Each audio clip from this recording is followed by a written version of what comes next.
আসসালামু আলাইকুম। পেইন্টার মামুনের পক্ষ থেকে ইউটিউব চ্যানেলে আপনাকে স্বাগতম।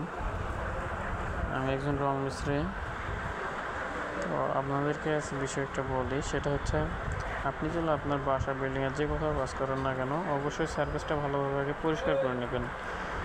আপনি 36 নম্বর সিঁড়ি দিয়েও করতে পারেন অথবা পাথর দিয়েও করতে পারেন। 120 নম্বর পাথর আছে, 80 নম্বর পাথর আছে, ওয়াল ভেদে এটা ইউজ করা লাগবে। আপনার যদি ওয়াল একদম ভালো এবং নিখুঁত হয় তাহলে হচ্ছে আপনি 120 অথবা 80 নম্বর পাথর দিয়ে কাজ করে নিতে পারেন। প্রথম স্টেপে যে কাজ হবে, আপনি ভালোভাবে আগে সিলারটা, যে কোনো কোম্পানির হোক না কেন, সিলারটাকে ভালোভাবে তৈরি করে নেবেন। তো পরবর্তীতে ভালোভাবে লাগাবেন এবং লাগানোর আগে সার্ভিসটা অবশ্যই ফুল ঝাড়ুতে পরিষ্কার করা লাগবে, তা না হলে আপনার কাজটা অ্যাকচুয়ালভাবে হবে না।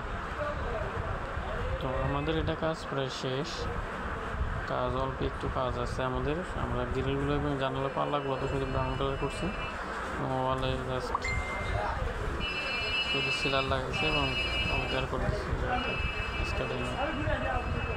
তো কাজ যেমনই হোক না কেন, কাজটা হতে হবে স্মুথ এবং সুন্দর। তো আমি ইউটিউব চ্যানেলে নতুন, আপনারা অবশ্যই সাপোর্ট করবেন এবং পরবর্তীতে যাতে ভালো ভালো ভিডিও ছাড়তে পারি সবাই সাপোর্ট করবেন এবং লাইক কমেন্ট করবেন।